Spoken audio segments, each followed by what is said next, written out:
Estou hoje vencido, como se soubesse a verdade. Estou hoje lúcido, como se estivesse para morrer, e não tivesse mais irmandade com as coisas. Senão, uma despedida, tornando-se esta casa e este lado da rua a fileira de uma carruagem e um comboio e uma partida apitada de dentro da minha cabeça, e uma sacudideira dos meus nervos e um ranger de ossos na ida. Muito bem, sejam todos bem-vindos à nossa tabacaria. Eu sou o Thiago. Olá, senhoras e senhores, eu sou o Tobias. E hoje estamos aqui com o homem, a lenda, o mito, o ministro dos andares tolos, o barão do morro feio da gripa, o grande mestre. Na verdade ele é pós-doutor, não é mestre, a gente fala de mestre porque é aquela coisa, o mestre tem um peso maior que o doutor. Tô com problema no coração aqui, não dá muito certo, né? É o Rabi. Mas ele é pós-doutor. Então, mestre, conte-nos a parábola. Ademir Luiz está conosco. Ademir Luiz, sou eu e eu sou a cota dos não fumantes. O que é um problema muito sério, porque quer dizer que a cota é 33,33%. Tá muito alto esse negócio, hein? Caraca, já chegou, já arrebentou com tudo. É isso. Depois dessa. Até tomar... Tem um cafezinho e fazer uma boca de pito, não? Muito bem, muito bem. Hoje vamos falar sobre literatura contemporânea, né? Isso que é um tema muito controverso, porque para alguns só devemos ler os clássicos. Para outros, devemos só literatura Para contemporânea. alguns só vale o checklist da arte da cultura. Que é que a gente falou no primeiro Que é episódio. um problema gravíssimo. É. Um problema gravíssimo. E no caso aqui, vale carteirada ou não? Vale. Não, então eu vou dar a carteirada máxima aqui, porque eu tenho sabe aquela coisa de lugar de fala, é melhor falar quando não tem lugar de fala, né? Só que no caso eu tenho lugar de fala, que pode ser uma coisa ruim, mas vamos lá, né? Eu fui convidado aqui porque além de ser amigo dos rapazes aqui, eu também sou... finjo que sou escritor, né? Um autor Vocês contemporâneo. não têm visibilidade, mas agora eu saquei da mochila uma arma poderosíssima. Uma arma de fogo. Uma arma de fogo. Um fogo que A só funciona em sorte- junho. A sorte é que o fogo não queima. Fogo que arde. Diferente sem se do sol das 10 que você pega aí. ver. Perfeito, segurando o romance Fogo de Junho. É inclusive lançado recentemente pela editora Novo Século. Ó, você vai entrar no site do Novo Século lá e vai pedir isso daqui. Ó, Porque... Não, pede o box completo. Não, é o box. É o box. Vamos falar sobre esse livro depois, pra fazer um jabazinho. Ó, mas vale pela foto no final que eu tô esquema James Dean, hein? É verdade. Essa é aquela avenida de Lisboa, não é essa aqui? Exatamente. Como é que é? Liberdade? É isso, lá do É que desce do... monumento do Marquês de Isso. Pombal. Exatamente. É da República, né? É isso, é. Isso.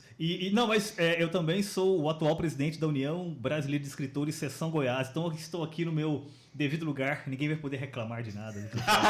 Não, vamos dizer que você é simplesmente um progressista que fica aí exaltando a pouca beleza, verdade e bondade que existe na literatura contemporânea. Não, é verdade, mais do que isso. Assim, É verdade, é isso mesmo, sem Não, dúvida. e pior do que isso, as instituições, eu sou um representante das instituições, ou seja, eu sou um porco Oficial. burocrata. Porco burocrata. Exatamente. Porco burocrata da cultura. Então vejam como hoje estamos inclusivos, né? Cota para não fumantes, o Burocrata. cara vem do burocrata. Não, e o pior de tudo, ateu, né?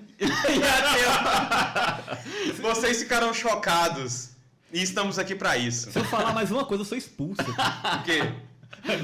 Mais uma coisa, ó, não fumante, ateu, o que falta, né? Vamos para a literatura eu não sei. contemporânea, né? Vamos descobrir Eu até o acho que, ó, final. Mas como ele sabe muito bem, eu sou um ateu muito respeitoso, né? Com Amante de Bento XVI. amante de Bento XVI, né? Dos padres da igreja, né? Sim, e sim.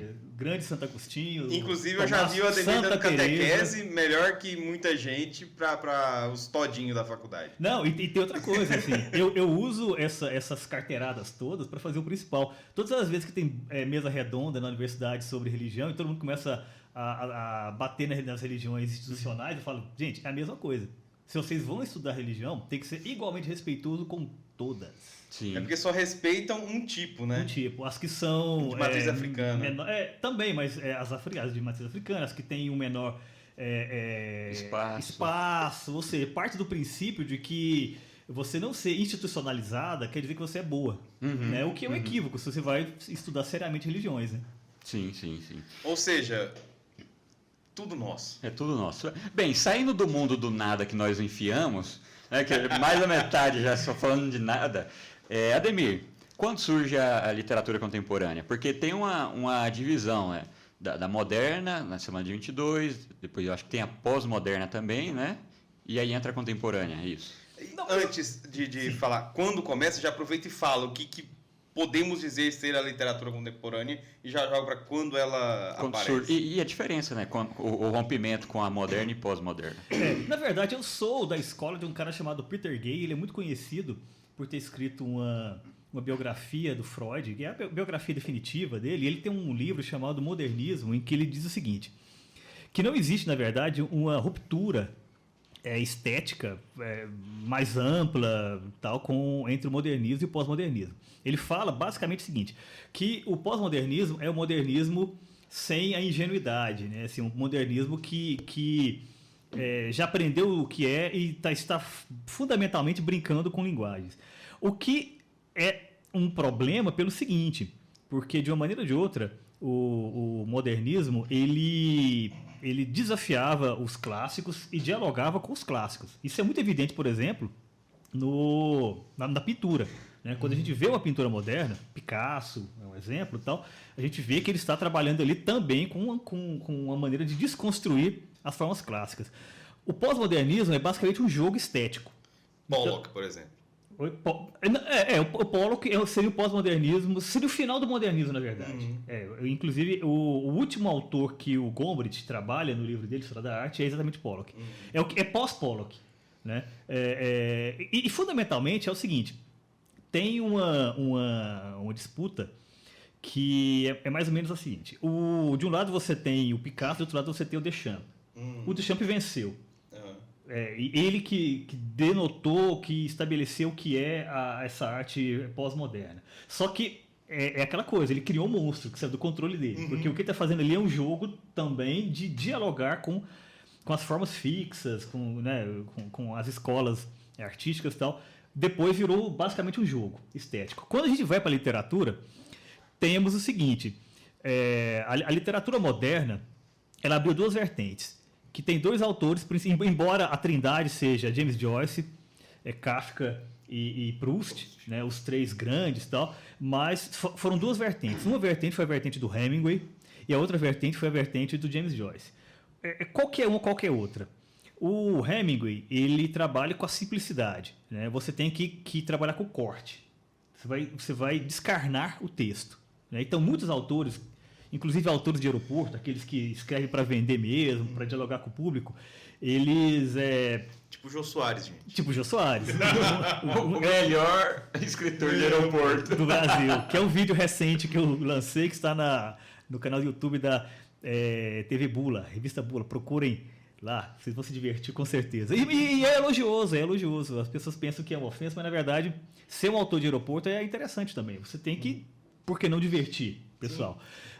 Mas aquela coisa, você tem o autor de aeroporto, é aquele que escreve de maneira simples, é o caso de alguns que vamos falar aqui, o Hollebeck é um exemplo disso, de uma maneira descarnada, quase que sem o estilo, mas esse é exatamente o estilo.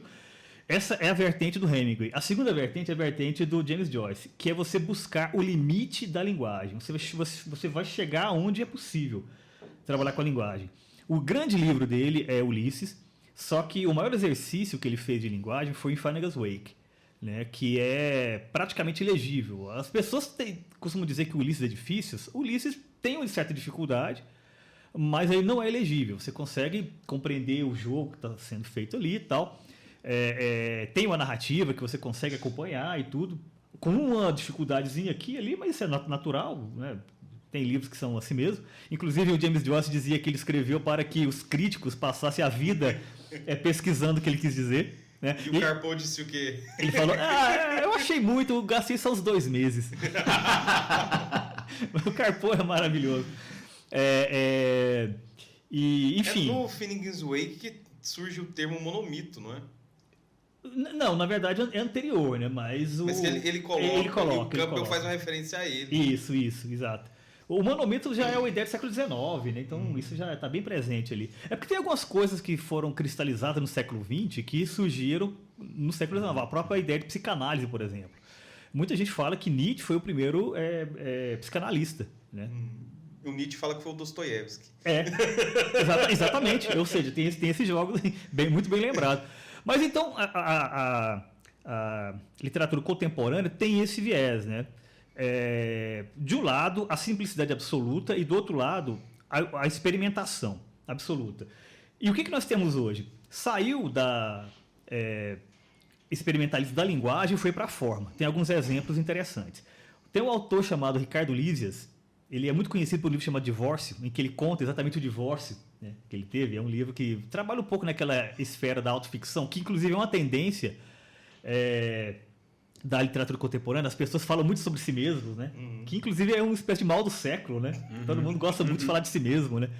Acabou contaminando um pouco a literatura e às vezes é bom, às vezes não é bom. No caso do Ricardo Lísias é bem interessante. Mas esse livro é tradicional, embora tradicional no sentido de forma, né? Ele parte de uma carta que ele teria encontrado da esposa, enfim. Mas não é isso que eu quero falar, não. Ele tem um livro chamado acho que é Processo da Família do Delegado Tobias, alguma coisa assim. Não, Inquérito Policial, perdão. Porque o Delegado Tobias é o responsável. E esse livro... Sei quem que é esse cara. Sim. Eu vi por causa do nome em comum. Lísias, né? E ele escreveu esse romance usando o formato de um inquérito policial real. Né? Ele até foi processado porque falaram que ele utilizou símbolos oficiais e tudo mais, mas é claro que a coisa não deu em nada, né? Porque era literatura. Tem isso, essa coisa de você trabalhar com o limite da forma. Tem um outro exemplo interessante que é o do Jacques Fuchs, que ele escreveu... Esse negócio do limite da forma, só para um corte aqui, lembrou... Não é literatura propriamente dita, mas é muito literário. O Crime do Restaurante Chinês do Boris Fausto.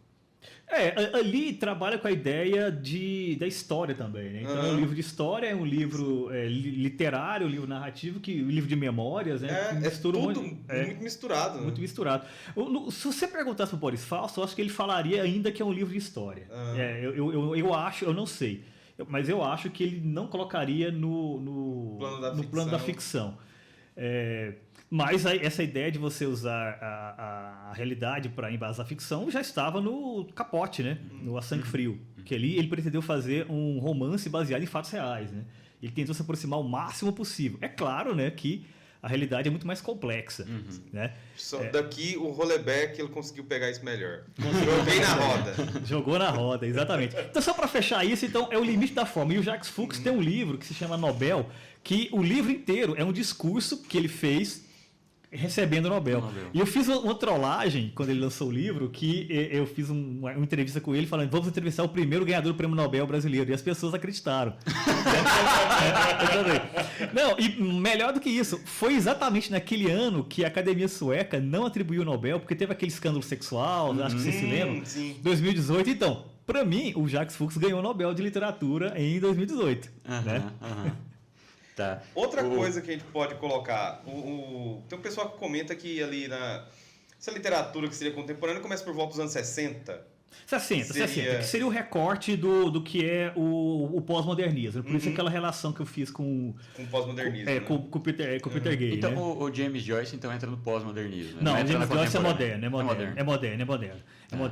A gente tem que pensar o seguinte... Mas ele é o pontapé para que nós tenhamos ali as escolas. A da forma, isso. Experimentação da forma e a manutenção da simplicidade. Isso, que na verdade não é nem a manutenção, mas você descarnar. Porque, olha só, pensamos, por exemplo, em Proust. Proust, vocês até citaram Proust no primeiro episódio, né?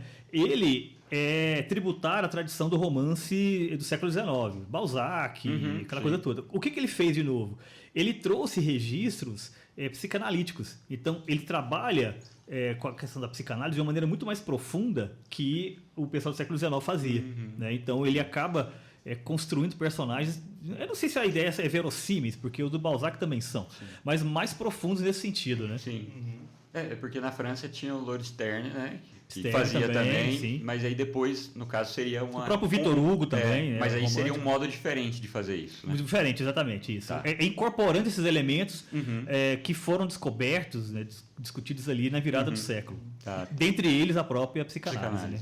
Embora ele não fosse o leitor de Freud, muita gente diz que sim, mas muito provavelmente não. Ele não lia francês, né? Não lia alemão. Ele tinha até dificuldade para ler em inglês, embora tenha uma tradução de um texto em inglês, mas dizem os biógrafos que a mãe o ajudou a traduzir. A mãe era muito culta. O outro caso, aproveitando aí que o recorte são os anos 60, aquela galera que surge ali na França, no pós-guerra, a gente pode colocar os três porquinhos não, a escola existencialista ali, o Sartre, Camus, Simone de Beauvoir, que foram eles romancistas, né? Sim. Um pouco do Gabriel Marcel no teatro, o Esperando Godot, o Samuel Beckett. Sim.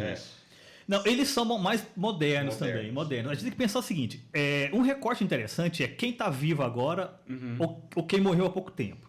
Por exemplo, se você olhar o Jorge Luiz Borges, muita gente pode achar que ele tem um registro pós-moderno ou contemporâneo. Mas não, é porque ele era muito à frente do tempo dele, né? Então ele já fazia esses jogos antes de ser uma tendência estética. Mas o registro dele é ainda um diálogo direto com os clássicos. O pós-moderno ele pode se definir exatamente com isso. Quando você deixa de dialogar e passa a fazer um jogo estético. Quando vira um jogo estético, é o pós-moderno.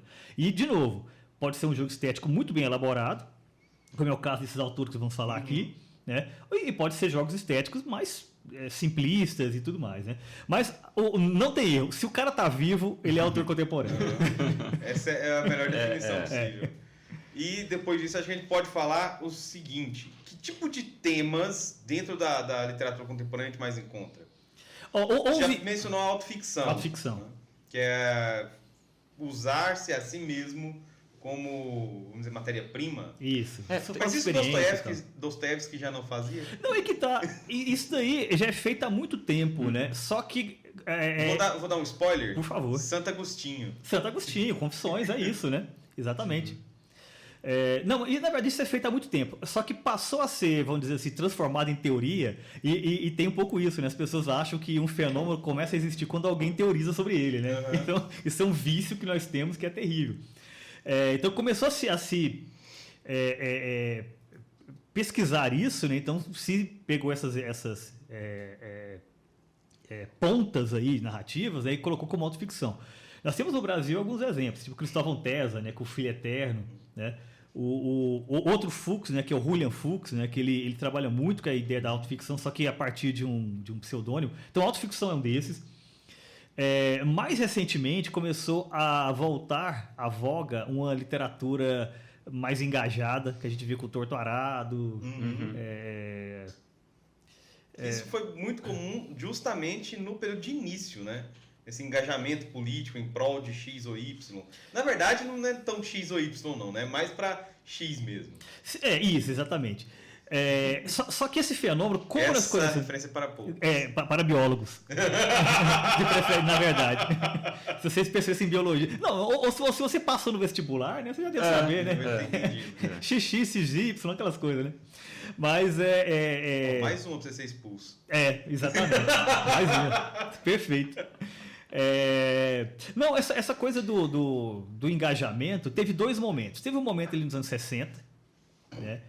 Muito forte com figuras tipo Jorge Amado e tudo mais, só que ele já estava escrevendo muito tempo antes, né? O Jorge Amado tem livros dos anos 30, 40, 50, como Sartre também, que você falou, né? O mestre do engajamento. O mestre do engajamento. Inclusive o livro mais importante dele, que é A Náusea, e o melhor também, ele escreveu nas trincheiras, né? Ele estava lá, não trincheira porque é a Segunda Guerra Mundial, né? Mas ali no fronte, né? Ele cuidava de uma estação meteorológica. Sim, ele ficava lá, né, apertando os botõezinhos assim e escrevendo. Mas aí isso ainda é um registro moderno, né? A gente pode pensar o seguinte: o cyberpunk ele surgiu já no período pós-moderno. Por quê? Porque no pós-modernismo começou aquela dúvida com relação à ciência. Isso tem muito a ver com o debate entre o Karl Popper e Thomas Kuhn. Porque o Karl Popper tem uma visão positiva da ciência, né? Enquanto que o Thomas Kuhn tem aquela perspectiva, olha, temos que ter alguns limites, olha a bomba atômica aí, os monstros que nós mesmos criamos, sai do controle e tal. Então isso acabou migrando também para a literatura. E o cyberpunk é onde isso mais apareceu, que é aquela ideia da ficção científica que é miserável o mundo, né? Se vocês pararem para pensar, Júlio Verne, e outros, mesmo H.G. Wells, né, que teve lá a Guerra dos Mundos, mas lembre-se que a Terra ganhou a Guerra dos Mundos. Né? A ficção científica ela é positiva. Né? Então estamos percorrendo o mundo rápido, volta ao mundo em 80 dias, descobrindo o fundo do mar e tal. A partir da Segunda Guerra Mundial, em que o ser humano provou que poderia destruir o mundo, você começou a pensar na ficção científica como algo que pode ser destrutivo também. E aí surgiu o cyberpunk, que é uma vertente forte dessa literatura contemporânea pós-moderna. Como é que fala? Na ficção científica, no cinema. Era o que eu ia Por dizer. exemplo, Blade Runner, Exterminador do Futuro, tem aquele Still Down lá com Patrick Swayze. Sim. Referência para pouquíssimos. Exatamente, que é o Mad Max à base de espada. Mad Max, ou seja, é mais legal o Mad Max. Sim. Né? E eu ia dizer também da Marvel, porque, tipo, no Homem de Ferro, no Era de Ultron, sempre tem o problema de que eles estão criando alguma coisa e aí sai do controle, alguém pega e vai pro lado errado, e aí você tem que lutar para defender e no final ganha. Isso é bem cyberpunk. E uma coisa, o punk, ele é de alguma maneira conservador, no sentido de que você tem essa consciência de que o mundo tá uma desgraça, você não vê isso como coisa positiva. Né? Procurem fotos dos Ramones. Dos Ramones. Você vai ver eles mostrando claramente Kill a Come for a Mommy. Exatamente. Eles não gravaram My Way por acaso. Né? Tem um elemento de ironia ali, claro, mas tem esse elemento conservador também, né? Sim. Dá para fazer uma comparação, acho que foi feita uma comparação um pouco breve entre a literatura moderna e pós-moderna com a contemporânea, fora esses aspectos que já foram falados, tipo um autor que é muito moderno e um que é contemporâneo e que dá para ver diferenças nítidas quando lê um livro de cada? Não dá, assim, é aquela coisa que eu falei. O principal é você perceber se há o diálogo com a tradição. Se há o diálogo, é moderno. Claramente moderno. Se passa a ser um jogo estético, é contemporâneo. E até pelo seguinte, por mais que, por exemplo, que eu seja um debitário da literatura clássica e romântica e tudo mais e tal, a minha situação, e aí entra o Ortegão da massa, a minha situação torna impossível eu ser um autor moderno. Eu mesmo que eu não queira, eu vou ser um autor pós-moderno, porque eu já tenho essa consciência, que é o que o Peter Gay falou lá atrás. Né? O pós-moderno é o moderno, só que sem a inocência. Eu vou dar um spoiler aqui do Fogo de Julho, porque durante o personagem principal ele é um professor. Inclusive, eu achei isso engraçado. Sim. Porque os outros livros que a gente vai falar, os personagens são professores. Sim. Todos universitários. Todos. Na verdade, esse aqui não. Esse aqui é um professor do ensino básico. Que ele sai na porrada com o aluno. Ele sai na porrada com o aluno. Inclusive na traição ainda, né? Na malandragem, na caguetagem. Na caguetagem. Parou o Fusca longe pra não deixar. Mas o caso uma coisa que eu percebi quando eu li, que no livro o autor vai comentando uma série de jogos estéticos. Sim. Ele comenta toda uma série. Ele faz pequenos ensaios dentro do romance. E o que eu levaria isso aqui ainda lá no nome que não pode falar em nenhum outro lugar a não ser aqui, no Velho. No Velhão. Quando o Velho fala dos. O Velho da Virgínia. O Velho da Virgínia. O caçador de lobos. de ursos. De ursos. Ele fala que mata os lobos, né? Que fala sobre a origem metafísica dos gêneros literários. Sim. Ele fala que o romance ele tem a capacidade de trazer uma mescla entre eles, porque toda a origem dos gêneros literários tem relação com o tempo. Então você tem o tempo dos deuses, o tempo do homem e o tempo infinito, que é posterior, né? O eterno. E aqui o Ademir ele faz isso. O tempo inteiro ele passa por pequenos ensaios, que ele vai desenvolvendo aqui, explicando coisas, né? Ensaios sociais, ensaios antropológicos, ensaios estéticos, etc. E o mais engraçado, ele faz isso como explicação e capítulos à frente você vê o jogo estético que ele propôs ele aplicando. E se você me permite comentar... Sempre dialogando com a tradição. Exato, uma tentativa. Se você me permite comentar, vou usar a mim mesmo como exemplo. Né? Aí é lugar de fala a 100%. Absoluto. Né? Absoluto. Não, eu lembrei do canal do Spider, eu estava aqui na minha própria solidão, onde só eu mesmo, não há interrupção. Ou então, como diz o Juraíros da Cruz, eu tentei fugir de mim, mas onde eu ia, eu estava. Mas nesse romance, Fogo de Junho, ou 20 centavos, romance de geração para geração sem romance, que parte um pouco dessa ideia de que nós estamos perdidos, né? Não tem como ter romance mais. Romance no sentido do romantismo, né? Sim. Obviamente. E eu faço algumas ironias com o que nós falamos, por exemplo. O autor está fazendo autoficção. Só que o autor, o personagem, só que ele brinca com isso. Ele fala, como todo mundo está fazendo autoficção, eu vou fazer também. Né? E tem outro momento em que ele fala, não, vou escrever um romance, porque todo mundo que faz autoficção é escritor. Uma coisa curiosa. E tem aquela coisa da crise criativa. Isso é outra característica da literatura contemporânea. Né? Muitas vezes sobre o escritor que não consegue escrever. Né? Quase sempre. E ele faz brincadeira com isso, né? E fala assim, olha, eu vou fazer um livro aqui de um jeito que vai ser bem esquisito, né? Que o povo vai pensar que é tipo o Jogo da Amarelinha do Julio Cortázar. Mas sempre ironizando isso, né? Ou seja, aquela ideia que já chegou o momento de fazer a sátira, porque existe aquela coisa também. Toda estética tem o momento da criação, tem o momento da Era de Ouro e depois a sátira. Isso é muito visível, por exemplo, no Faroeste. Tem aqueles faroestes iniciais, o faroeste mudo tal, depois você tem a era de John Ford tal. E depois vem o quê? Vem a desconstrução. Sérgio Leone, que entra aí. O Sérgio Leone já começa a desconstruir, porque o Era uma Vez no Oeste já é uma desconstrução. Os 3 primeiros não, a trilogia não.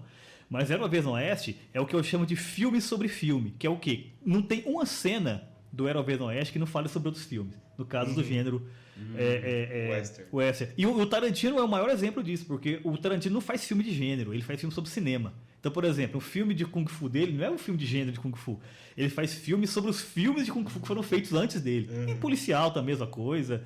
Né? Qualquer filme que ele faça tem essa característica. E no caso, eu brinquei com isso, essa ideia de que eu tenho consciência do meu momento histórico, né? E o que me resta é o quê? Já que eu não posso voltar, né? E a coisa da Era de Ouro também, tem aquele problema que a gente sempre acha que o passado é melhor. Então o que me resta? Me resta também ironizar. Que é o que eu tentei fazer aqui. E é muito engraçado, porque você vê ele comentando e zoando umas coisas assim lá na frente e fala, mas isso daqui é o que ele tava falando lá atrás. Esse cara é risada. Você falou disso de consciência histórica. Eu acho que o bom autor contemporâneo ele tem que ter essas duas dimensões, tanto histórica e de si mesmo, né? Um pouco dominar um pouco de si mesmo, saber o que ele acha, o que ele pensa e o que ele quer escrever, em que sentido, e depois a dimensão histórica, né? Que sociedade que ele está inserido, o que está acontecendo de importante, quais são as marcas que o futuro verá dessa sociedade, né? Não, o que você falou é fundamental. Inclusive, até comentando o primeiro capítulo, né, o que vocês fizeram, o primeiro episódio, vocês falaram sobre a importância de você ter o impacto estético diante da literatura, né? E isso tem até não é um estudo, mas é um registro da psicologia sobre isso, que é chamado de síndrome de Stendhal, né?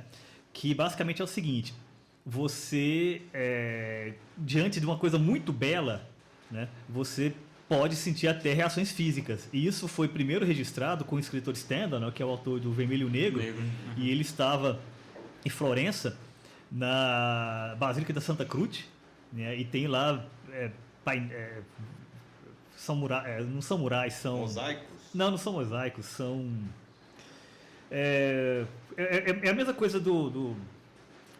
da Última Ceia. Mas enfim, tem afrescos, exatamente. Tem afrescos do Goya, e diz que ele começou a se sentir mal quando ele começou a ver aquilo. Ele teve que sair da igreja para respirar e tal. E depois aquilo foi diagnosticado como isso, né? Dando o nome dele, né? Esse impacto diante da beleza. Então, é fundamental isso que vocês falaram, né? E eu reforço aqui, você ter esse contato com o belo, com algo que pode até não ser útil, mas ele é mais importante do que é útil. Né? Primeiro isso.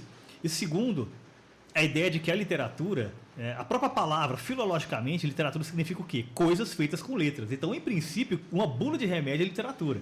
Né? Tanto que a gente fala, literatura médica, ou seja, pesquisas médicas, literatura jurídica, coisa lá jurídica e tal. Só que quando nós falamos de literatura nesse sentido lato, né, ou estrito, dependendo da perspectiva, estamos falando de uma literatura que trabalha com a linguagem enquanto fato estético. O elemento fundamental é esse, a literatura como fato estético. Ou seja, não é contar uma história. Contar uma história é uma redação de escola faz. Você chega lá, façam aquela coisa, né? Suas férias. Né? Suas férias. Contou. Né? Minha viagem de férias foi... Exatamente. Agora não tem mais aquela coisa, não foi para a casa da vovó, porque, né? Não, agora não pode. Não pode mais. E legal também que eu não sei se eu ouvi um conto, eu não lembro onde que foi, mas você falou do Stendhal, eu me lembrei que alguém narrava que uma criança estava numa galeria de arte e aí vai narrando. Eu não sei que autor, se alguém souber depois quiser falar, se você souber também. E aí ela tá lá dentro, sozinha, e tem outras pessoas, tal, mas ela foi sozinha e está admirando, né? E aí vai falando dentro da cabeça dela que ela esqueceu de quem ela era. Ela se esqueceu da sua pobreza, da sua miséria, dos seus familiares, de tudo. Ela se concentrou única e exclusivamente na beleza que ela estava vendo ali. E aí começa a narrar que quando ela vai sair de lá, ela começa a descer os degraus da galeria, ela já vai voltando a ser quem ela era. E quando sai a porta e vê um carro passando, acabou. Olha, o que você me falou me lembrou, eu não sei que conto é esse, mas eu também não. Bem interessante. Esqueci. Mas tem um autor francês, que por incrível que pareça é francês, né? Chama-se Alan Finkielkraut, que ele tem um livro chamado A Derrota do Pensamento, e um dos capítulos chama-se Uma Bota é mais importante do que Shakespeare. Porque para essa criança, às vezes uma bota seria mais importante, ela ter acesso a isso. Só que a bota vai ser material, né? Então a bota não vai ajudá-la necessariamente a alcançar coisas maiores, enquanto que Shakespeare iria, né? E aquela velha história, né? Que você chega no... Outras pessoas que nós conhecemos falam sobre isso. Você chega no garotinho lá lendo poesia na favela. Por que você está lendo isso, menino? Não serve de nada. Coisa de burguês isso aí. Também, né? Aquilo, essa leitura pode talvez tirá-lo daquela situação. Mas como diz o Paulo Guedes, vamos achar os livros, porque livro é coisa de rico. Agora a gente tem uma outra coisa importante aqui. Deixa eu só fazer uma pergunta antes. Você falou da questão da estética. A literatura precisa da estética. E aí a gente vai pegar o Bukowski para ler. E ele começa com minúscula, não põe vírgula, põe o ponto errado, não acentua, vai tudo errado. Ele escreve palavrões, tá? A estética também tá aí? Não, tá aí. Um exemplo interessante é o seguinte. Quando eu era adolescente, lá, criança pequena lá em Barbacena, ou então em Tangamandápio... Teve a síndrome de Bukowski também? Não tive. Eu sempre fui meio aristocrata, assim, meio chatão, né? Sim. Então eu não tive, não. Mas eu escutava na rádio Titãs, né? E eu percebia que Titãs, a banda Titãs, né? De vez em quando inseria ali um palavrão e tal. Só que eu pensava, gente, esse palavrão tá bem colocado, né? Faz sentido dentro do que foi colocado. E ao mesmo tempo, né, é a época que estava começando a ter essa ascensão de hip hop, rap e tal, em que o baixo calão ele faz parte da lógica interna. E que, claro, às vezes tem um outro cara mais talentoso, até funciona também, mas de modo geral é uma coisa muito vulgar e tal. Então, isso é a mesma coisa. Então, se você souber usar, né, faz parte. Quando a gente fala estética, não é estética limpinha, não é pasteurizada. Né? Shakespeare usava palavrão. Shakespeare fazia piada de arroto. Né? Então, quer dizer, não é a coisa em si. Eu estou relendo, na verdade, agora, até para um trabalho, os romances do Paulo Francis. E o Paulo Francis era o rei do palavrão. Ele, volta e meia, ele inseria alguma coisa ali e tal. Então, a estética não é a estética limpinha, é a maneira como você trabalha isso enquanto um jogo de linguagem, né? E o Finkielkraut, né, ele também mostra um pouco isso no livro dele. Top. Você viu que a gente agora tá até jovem, né, usando termos jovens. Topperson. Topzera. Não, quando acabar o episódio, a gente fala pro Ademir assim, Ademir, gratiluz. Tudo tem limite. Só a Zoe pode falar isso e ser perdoada, mas ninguém. Faz sentido. Um detalhe para seguirmos no clímax desse programa, na nossa catarse, que é a importância de ler os contemporâneos. E o problema que eles estão fora do checklist da arte e cultura. Sim. E esse é um problema. Por que devemos ler os contemporâneos? Primeiro, para saber quem somos, né? Primeiro isso. Pelo seguinte, porque a literatura, obviamente, eu estava até falando sobre isso antes, tem essa função catártica, mas ela tem também a função de dialogar com o nosso tempo. Porque olha só, a literatura que é mais vendida hoje, é claro, é autoajuda, aquela coisa toda tal, isso acaba não contando muito, mas fora isso é a fantasia. Que vai desde Harry Potter a Senhor dos Anéis, ou seja, da boa à mediana, Guerra dos Tronos e tal. Só que essa fantasia é um escapismo do mundo. Né? Quais são os... Ou seja, daqui a 50 anos, 100 anos e tal, essa literatura pode até ser lembrada, talvez pela qualidade, que vai ser o caso com certeza de Senhor dos Anéis, do Tolkien e tal, mas não vai ser lembrado como registro da época. Quem vai ser lembrado? E é um detalhe que, só para jogar, o Sete Câmara, ele tem uma distinção que ele falou, olha, existe literatura de adulto e literatura de jovens. Sim. Ele falou, Senhor dos Anéis é literatura de jovens. Eu não leio mais Senhor dos Anéis. E um dia eu peguei para pensar, quando eu vi ele falando isso, eu falei, rapaz, eu não tenho mais nenhuma vontade de ler o Hobbit. Pessoalmente falando, se não for por um motivo muito específico, não leria de novo o Hobbit. Não, eu acho que ele tem uma meia razão. Eu acho que você não precisa abandonar. Né? E eu acho que algumas reverberam. Eu acho que o Senhor dos Anéis reverbera. O Hobbit talvez não. O Senhor dos Anéis é bom. Ele tem essas coisas mais, vamos dizer, maniqueístas, né? Sim. Que é bem simples, mas ao mesmo tempo tem personagens que são mais normais. Sim, sim. Por exemplo, Boromir. Sim, o Boromir ele passa. E o Aragorn também. O Aragorn. O Aragorn tem o arco, né? O arco dele é muito bom, inclusive. É o arco de responsabilidade, né? De abraçar a responsabilidade. Não, como eu falei, eu concordo em termos com ele. O que não pode é você ficar preso, né? Então, por exemplo, aconteceu muito, inclusive uma das minhas polêmicas de internet tem a ver com a fanbase do Guerra dos Tronos, né? Porque quando estava no auge ali, né?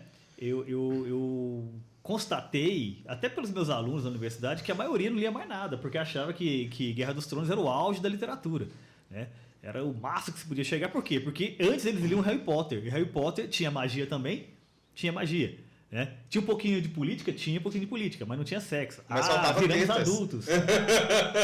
Faltavam tetas. Faltavam tetas, exatamente. Mas não tinha sexo. Não tinha mortes violentas. Então, ou seja, completou um checklist que para ele, na cabeça dele, quer dizer que ele era adulto agora. Né? E é um problema, porque quando você fica parado nesse registro, que é não sair da zona de conforto, porque ele continuou no mundo mágico. Então ele não passou para a literatura adulta de caras como o Michel Houellebecq, o Coates e o Philip Roth, né? Que são pessoas que, na minha opinião, estão fazendo reflexão. O Roth faleceu, né? Fazendo reflexões muito poderosas sobre o nosso tempo. Ou seja, daqui a muito tempo, talvez esses autores sejam buscados para entender o que foi esses loucos final do século XX, início do século XXI. Né? É o que a gente faz com Chesterton hoje, voltando, né? Sim, com exatamente. Chesterton, para entender o que se passava na época, com outros também, Nelson Rodrigues. Sim, sim. E o Chesterton tem um outro viés, que ele também foi um profeta, né? Muito do que está acontecendo agora, o Chesterton, ele previu lá atrás. Antes do Houellebecq, ele escreveu A Taverna Ambulante. Taverna Ambulante, exatamente. Sim. A Taverna Ambulante eu não gostei. Não, mas como é que é o cenário, né? É o cenário. Sim. O que importa, assim, eu acho que na literatura o Chesterton ele foi interessante, mas não foi um dos grandes. Exato. Na literatura não, ele foi grande no ensaio. No ensaio ele foi um dos maiores de todos os tempos. Né? Tanto que quando ele morreu, né, saiu um anúncio lá, até parece que falaram pro Bernard Shaw, né, que era muito amigo dele, agora você tem a chance de ser o melhor da língua inglesa. Realmente, dentro da literatura, tem um que eu gostei muito, que é o Napoleão de Notting Hill. Que é bom, que é legal. Porque ele o também é uma profecia. O Homem que era Quinta-feira também é bom. Esse também. É bom. É porque o Napoleão de Notting Hill é muito, muito profético também, né? Sim. Apesar de ser literatura. Mas eu falo enquanto trabalho com linguagem. Ele não foi um grande na literatura. Ele não foi um estilista da linguagem. Ele foi um estilista no ensaio. Sim. Na linguagem, ele é um bom autor, mas ele não vai chegar num Proust, num Kafka, E o Kafka é interessante porque o Kafka também escrevia de maneira muito simples. Então a complexidade não faz parte do registro dele. E ele fazia autoficção também. E fazia na Carta ao Pai, principalmente. Exatamente. Bicho, eu segurei para mandar um assim. Ele escrevia muito simples. Acho que o curso de Direito vai nos processar, mas por isso que eles leem no curso de Direito Kafka. Aí é que tá. Eu acho que não leem, apenas usam algo que já está jargões, inventado. né? Não, e tem uma coisa, todo mundo lê a Metamorfose. Uhum. Todo mundo lê Metamorfose. Sim. Então é porque é pequenininho e tal, né? Ele entra naquele hall, né? Metamorfose, Admirável Mundo Novo e o George Orwell. Não, e outro hall. Ele entra no hall, toca Raul. Todo mundo conhece o Raul, né? Então o Raul é meio que a fuga do simples, né? A fuga do leigo. Se você não conhece nada, toca Raul. Toca Raul. É. E pra quem não conhece nada, fale-nos do Roth. Eu trouxe 3 livros aqui para fazer um registro dessa importância de pensar o nosso mundo, né, contemporâneo, pela literatura contemporânea. Então, tem 3 livros que eu considero que são livros irmãos, né, e vocês vão perceber por quê. Todos eles falam de uma crise no Ocidente, que é o que a gente está observando de uma maneira muito clara. Isso a galera da arte e cultura e a gente consegue, nisso daí a gente está concordando, né? Estamos concordando. Exatamente. E assim, é uma pena, eles são até atores muito lidos, né? Mas nós temos que buscar equivalentes no Brasil, por exemplo. Uma coisa que eu costumo dizer, pode até ser um pouco fora, mas acho que vale a pena antes de entrar nessa discussão, é que a literatura brasileira contemporânea ou moderna, era muito lida.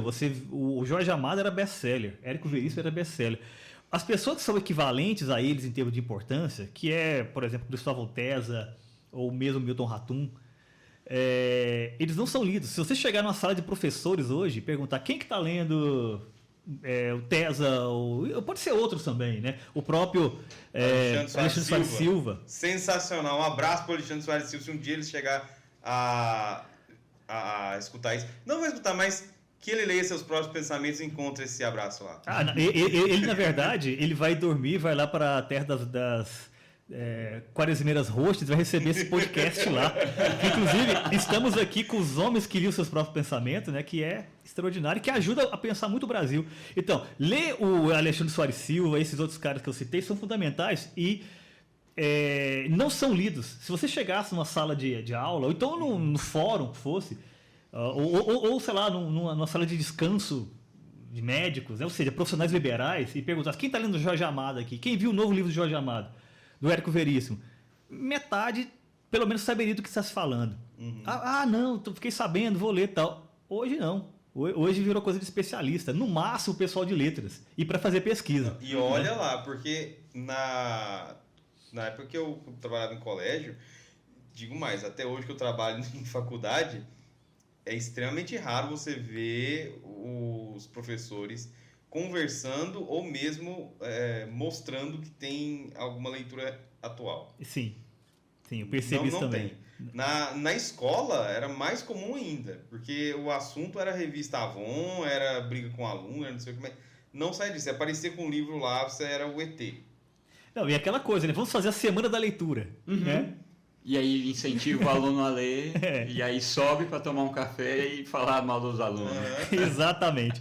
Mas enfim, esse registro do mundo contemporâneo é a segunda principal função da literatura, né? Fora, como eu falei, esse registro estético, né? Que inclusive pode ser até da reação física.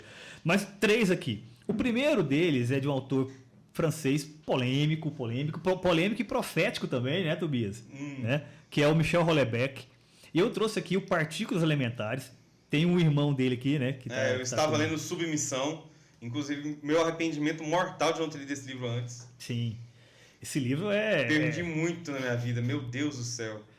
Exatamente. Mas Partículas Elementares basicamente é o seguinte: conta a história de 2 irmãos que eles começam a narrativa dizendo o seguinte: somos homens brancos, héteros, não sei o que, tal, que nasceram ali na geração Baby Boom, vivemos a nossa vida na metade do século XX, e começa a descrever como que a vivência desses 2 irmãos foram se degradando cada vez mais.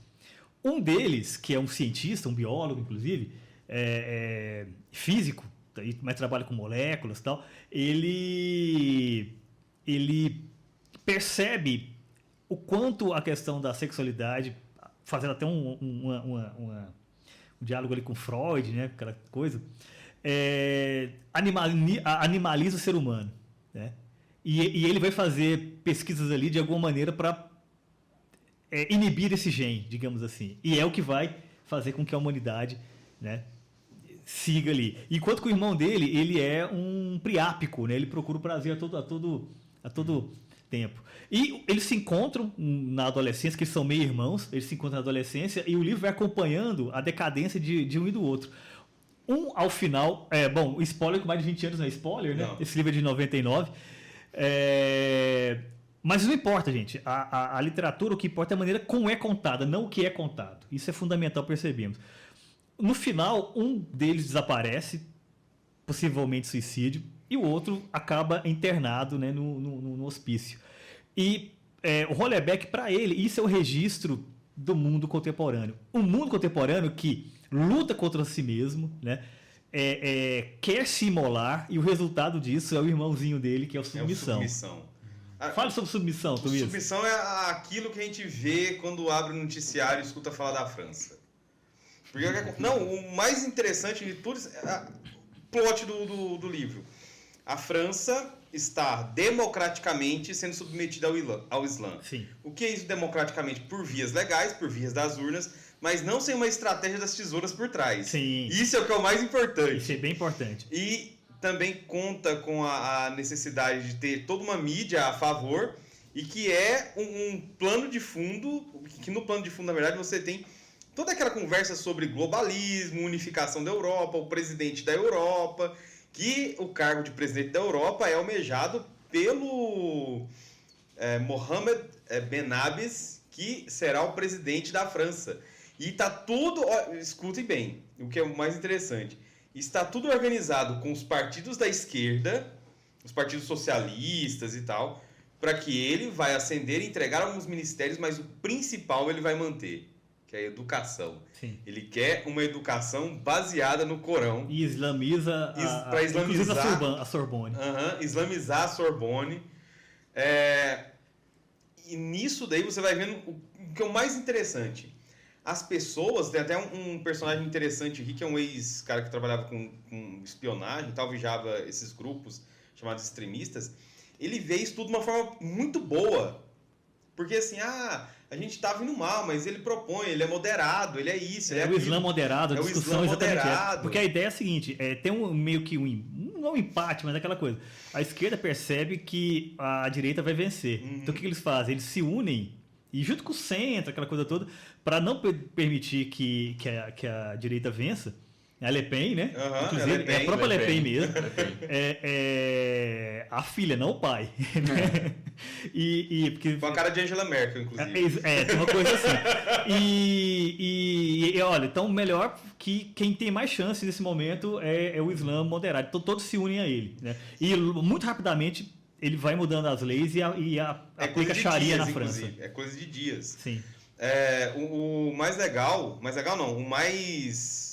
Como eu posso dizer? Preocupante é que o Mohammed Ben Abes ele consegue puxar votos até dos católicos. Sim.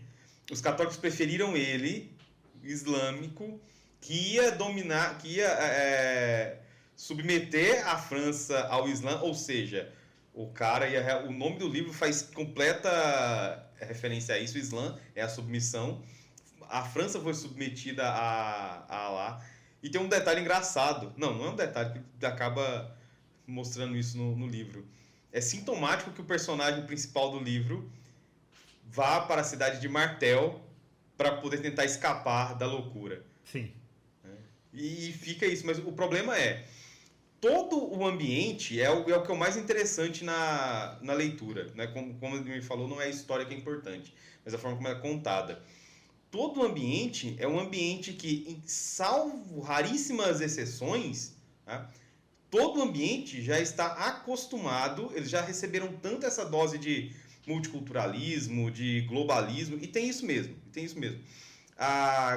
Problemas ligados, por exemplo, à infiltração dos islâmicos nos vários lugares, tem gente que fala que Tariqa não funciona, tá ali. Planos que vêm da Arábia Saudita, das petromonarquias, para a Europa, tá tudo lá. Não, e uma das coisas principais é a ideia de que se você negar este avanço, você está sendo islamofóbico. Você é um cara perigoso ligado à extrema-direita. Sim. E esses são os termos.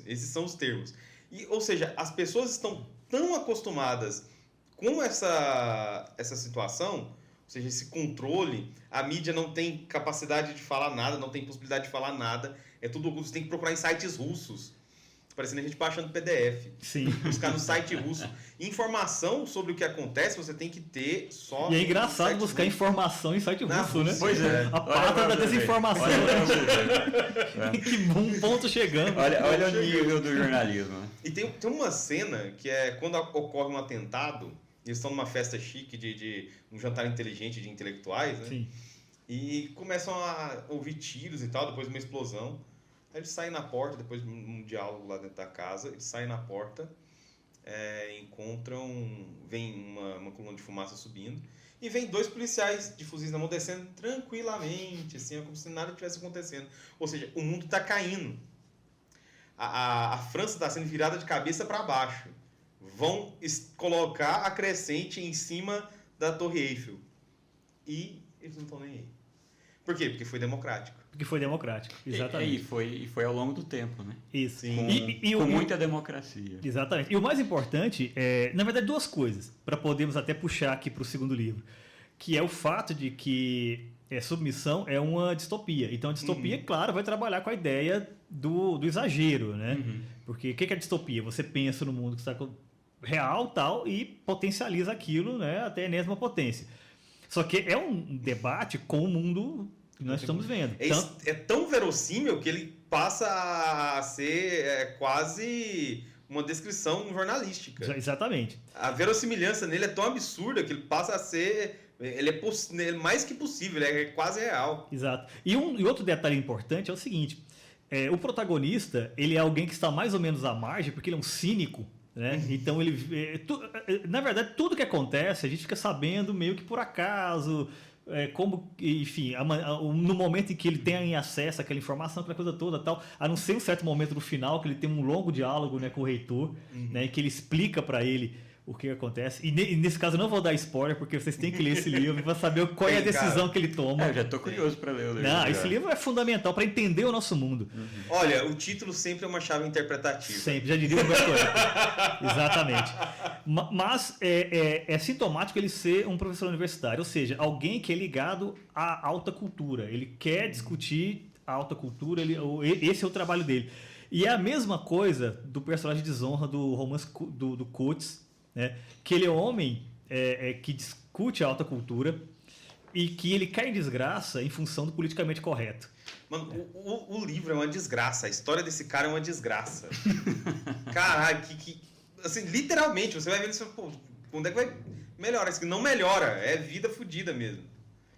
Não, sim, e é uma metáfora do Ocidente, porque basicamente é o seguinte, é um homem que é de alta cultura, ele tá no começo do livro, ele se envolve com a aluna ali e tal, isso é descoberto Ocorre uma denúncia. Ocorre uma denúncia ali, o próprio namorado da menina denuncia e tal, da aluna, e ele cai em desonra, né? Então ele não tem como se explicar aquela coisa toda, então ele vai pro interior da... O melhor, nesse caso, dele cair em desonra é porque ele em nenhum momento ele quis se defender. Nenhum momento ele quis se defender, Ele, quando joga uma coisa pra ele vira e fala assim... É meio socrático isso. Isso, eu sou culpado. Sim. Ah, mas você tem que fazer... Não, já fiz, eu sou culpado. Você disse sobre eu ter assediado ela, é verdade, nós tivemos um caso. E a outra coisa também que eu ajudei ela com a nota, eu também sou culpado. Queria que ele fizesse o que as celebridades fazem, de pedir desculpas e não sei o que e tal. Só que ele foi socrático, ele preferiu tomar cicuta. A desonra. Aí ele vai rapidamente assim, porque é como se conta também. Então ele vai morar com a filha no interior da África do Sul, é um romance que se passa na África do Sul, isso é importante também. E acontece uma cena muito violenta lá, que nós não vamos falar também. Não, mas é uma desgraça. É uma desgraça terrível, que envolve ele e a filha dele.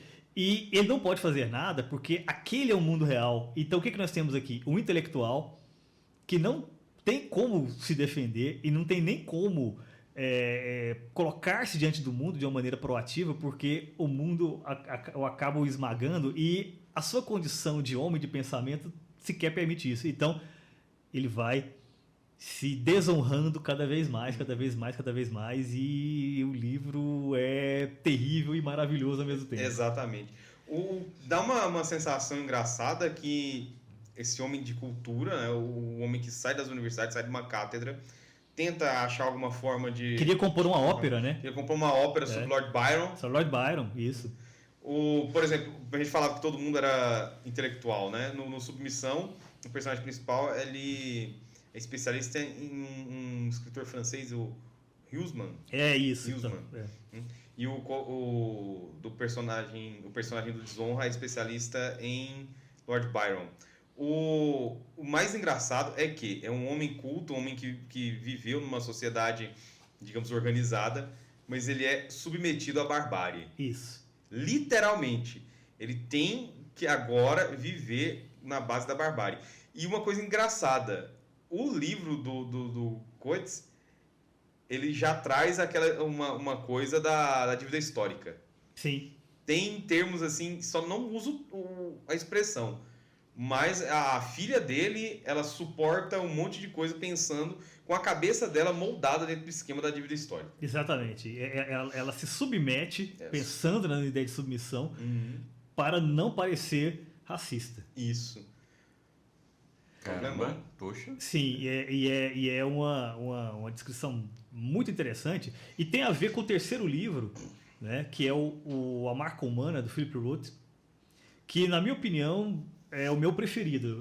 Os especialistas em Roth falam que não é necessariamente o melhor, porque tem ali o Teatro de Sabá e outros, Complô contra a América, outros que são excepcionais, mas é o meu preferido porque ele traça um painel daquele momento da era Clinton, em que as próprias pessoas que perseguiam quem eles consideravam que deveriam ser, digamos, cancelados, para usar um termo atual, eles se cancelam. Porque era naquele momento em que houve a denúncia da Mônica Lewinsky. Né? Isso. E a coisa do politicamente correto contra um presidente... Muito próximo. Contra o presidente que era o queridinho da mídia, que era um cara que todo mundo achava legal, que tocava sax, aquela coisa toda e tal. Era quase o Obama. Quase o Obama. Exatamente, quase o Obama. Se volta contra ele. E o protagonista, ele é um professor que ele é negro. Negro a partir daquela ideia americana de uma gota de sangue. Se você tem um ascendente negro, lá atrás você é negro. Né? Só que ele tem a pele mais clara e ele se passou por judeu. Né? E o que acontece? Em uma aula ele usa uma expressão que é uma expressão corriqueira, mas que é relacionada com um termo racista. E ele sendo negro, só que ele sempre... Niga. Isso, exatamente. Não é esse. É uma relacionada a fantasma, que era uma gíria para fantasma. Mas eu não sei, me lembro qual é agora, mas é uma gíria para fantasma, né? Que durante a Guerra Civil era usada para perseguir os negros, ali a questão da Ku Klux Klan, aquela coisa toda. E ele é negro, né? Só que ele nunca passou por negro perante os colegas e tal. Então abre-se um processo de racismo contra ele e ele cai em desgraça, da mesma forma que o protagonista de Desonra. E ele aceita a desonra, porque ele está tão cheio daquele universo, né, de perseguição, de uma polícia política e intelectual, né, de patrulha ideológica, não, dane-se. E ele chuta a pau da barraca quando ele começa a ter um caso com a moça que trabalha na faxina da escola. Né, e começa toda aquela coisa, não, ele está explorando sexualmente, não sei o que e tal. E aí a história vai caminhar para uma reação, digamos assim, do ex-marido dessa moça. Né? Que eu não vou contar o restante, mas o que importa deixa em suspense. É que é de novo um homem da cultura, né? Que diante desse mundo, que já deveria ter superado certas coisas, né? Ele é devorado. Né? Então, esses 3 livros, e aí que entra no sério do debate aqui, eles refletem muito fortemente onde nós estamos na história. Né? Então, se pensarmos em literatura contemporânea, A Marca Humana, Desonra e Partículas Elementares, juntamente com o Submissão, ambos do Houellebecq, né? Inshallah, ajudam muito a pensar o que nós somos e talvez o que nós possamos, o que pode se tornar. Agora, para ninguém ficar muito desesperado, vamos esquecer uma coisa. O pessoal se esquece que o último capítulo, na verdade o epílogo do 1984, é quando se descreve que mas aquilo tudo passou. Né? Então, vai saber, né? O que eu ia dizer é que, independente de como a história caminhar, no futuro olharão para esses livros, porque só os bons livros ficarão. Sim. E verão o drama de hoje do intelectual, do homem que tem cultura, do homem que estuda, né? Que é esse grande medo na verdade, não é um medo do cancelamento, mas é estar sujeito a ele a todo momento. Né? Exato. E tem um detalhe importante que é o seguinte, que aí entra de novo o Ortegão da massa, que o intelectual, ele é o elitista por definição. Não adianta você ser um intelectual bem intencionado. Tal. O fato de você ser alguém que se pressupõe uma pessoa que reflete e que tem ideias, você é um elitista. Acabou. Então, nesse caso aqui, serem personagens intelectualizados tem tudo a ver com essa discussão, porque são pessoas que veem mais de perto o problema, sofrem mais de perto o problema, no sentido de que sentem o que está acontecendo, só que muitas vezes eles se sentem incapazes de reagir, muitas vezes para acompanhar a massa, né? O intelectual se transforma num homem massa, né? Que talvez seja um dos grandes problemas da intelectualidade atual. E que para além dos protagonistas, todos os outros já são massa. Já são massa. E alguns poucos que estão fora, estão orbitando ali o protagonista também são dessa linha, né? Exatamente. Intelectual de fato. Isso. E o problema se torna o seguinte, eu vou aderir ou não vou aderir? Porque se eu aderir, eu vou me dar bem. Se eu não aderir, eu vou tomar cicuta. É o que eu falei no lance do podcast passado, do Fernando Pessoa, né? Eu não sabia que para isso eu ia ter que vender minha alma. Sim. Fernando Pessoa. É isso, eu vende a alma ou nada. Muito bem, meus caros. Chegamos ao final desse episódio maravilhoso. Bom dia. Não, acabou. Acabou. Ademir, onde as pessoas te encontram? Me encontram no Instagram, né, que o Instagram é sintomático. É Ademir Luiz, com Z, ademirluiz.leitorcinéfilo. E lá eu posto minhas fotinhas lacradoras, né? e também links para os meus vídeos que eu faço no canal da Revista Bula, né? Uma discussão sobre teatro contemporâneo, tem muita coisa ali e tal, cinema também. Mais lá. E, claro, né, nas livrarias, né? Estou lançando um box com 3 livros, que é um romance, que é mais de aventura e tudo, policial, que se chama Irudo Medicinalis. Irudo Medicinalis é sanguessuga em latim. Então, o latinismo não pode faltar. Porque intelectual é chique. Exatamente. É nome científico, né? Nome científico. Cientificismo. E também porque eu sou medievalista da velha guarda, né? Assim, eu sou da época que não tinha Google Translator para traduzir os objetos, os documentos quando eu estava traduzindo, né? Lá botando a Torre do Tombo lá. Era até para eu ter perguntado, você falou de medievalista, eu lembrei do Dan Brown. Dan Brown. Dan Brown. Eu queria ter feito uma piada com ele antes. Dan Brown é um caso curioso porque o Dan Brown ele é o máximo do comércio na literatura contemporânea, né? Que o Dan Brown, na verdade, ele é um personagem do Humberto Eco que saiu das páginas, né? Ganhou vida própria. Ou seja, o Dan Brown é um golem. Meu Deus. É um golem. Faz sentido. Obrigado, Humberto Eco. Você é demais. Você é demais. Mas voltando, então tem esse Irudo Medicinalis, tem o Fogo de Junho, né? Que é esse romance que pensa a partir das manifestações de 2013, que criou o Brasil atual. Né? O Brasil atual surgiu ali, e é a partir de um encontro de gerações, que é aquela geração dos 40 e poucos anos, a galera de 20 anos, surgiu daí. Um livro de contos chamado Beatle Palestino, para quem gosta de distopia, tem uma distopia bitomaníaca lá. E outros Se contos você gosta também. de Beatles e distopia, está Pronto. feito. Está feito, exatamente. E o último livro desse box, que é o Brasil 17.1, que é uma coletânea de ensaios, que o subtítulo define tudo. Uma análise irônica do processo que levou o Brasil do Capitão Nascimento ao Capitão Bolsonaro. Ou seja, eu tento mapear ali, né? Fazer assim, cada artigo é uma fotografia. Juntando tudo vira um filme desse processo que nós estamos vivendo há algum tempo. E o seguinte, tem uma promoção e para mocinha. Olha só, meus caros. Olha só, você pode comprar diretamente no site da Novo Século, inclusive na Amazon também, né? Que tem ali o link ali pro e-book e tal. Mas se você comprar diretamente comigo, e eu não tenho tantos exemplares assim umas 2 caixinhas ali. Você ganha um desenho do seu autor ou cineasta preferido. Eu tava esperando a promoção. Eu tenho o meu aqui, foi comprado na promoção. E eu ganhei um recado do mestre de São Petersburgo. Exatamente. Referência grande, inclusive, ao programa de hoje. Exatamente. Um desenho o Tobias aqui ganhou no dele, um desenho do Dostoiévski. E assim, eu não sou nenhum John Byrne, né? Mas eu dou minhas canetadas. Tá bom, um grande abraço a todos vocês, acompanhem os nossos episódios, compartilhe com seus amigos, e é isso, tchau. Salam aleikum. Valeu! Tchau. Muito bem.